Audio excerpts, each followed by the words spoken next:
Le président du Parti socialiste belge est candidat au poste de Premier ministre à l'issue des élections législatives qui se tiendront en juin en même temps que les européennes. Paul Magnette est l'invité du Grand Angle. Il prône le bonheur et la semaine des 32 heures.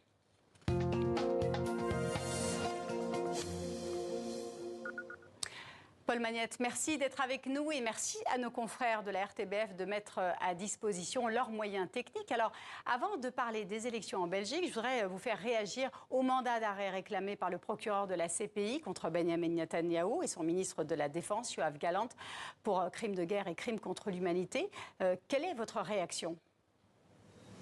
C'est une bonne nouvelle. La Cour pénale internationale avait déjà fait preuve de courage en dénonçant le risque de génocide et en appelant Israël à arrêter immédiatement les bombardements, à appliquer un cessez-le-feu immédiat parallèlement à la libération des otages. Ici, la Cour pénale internationale va un point plus loin en considérant que les dirigeants du Hamas, mais aussi le chef du gouvernement israélien, M. Netanyahou, sont auteurs de crimes de guerre, de crimes contre l'humanité dont ils devront un jour rendre compte devant la juridiction internationale. C'est un signal politique très fort.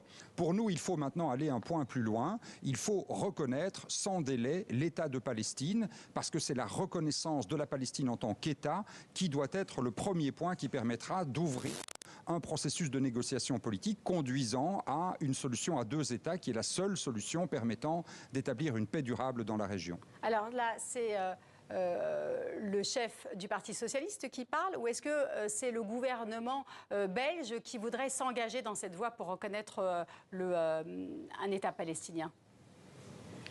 Au sein de la coalition qui dirige le gouvernement belge, le gouvernement fédéral belge aujourd'hui, presque tout le monde est d'accord pour reconnaître l'État de Palestine. Ce sont les libéraux francophones en particulier, le parti de la ministre des Affaires étrangères, Madame Adjal Habib, qui bloque, ce qui est bien dommage. Nous continuons à plaider, nous, pour que le gouvernement belge soit en pointe, comme le gouvernement espagnol, pour la reconnaissance de l'État palestinien.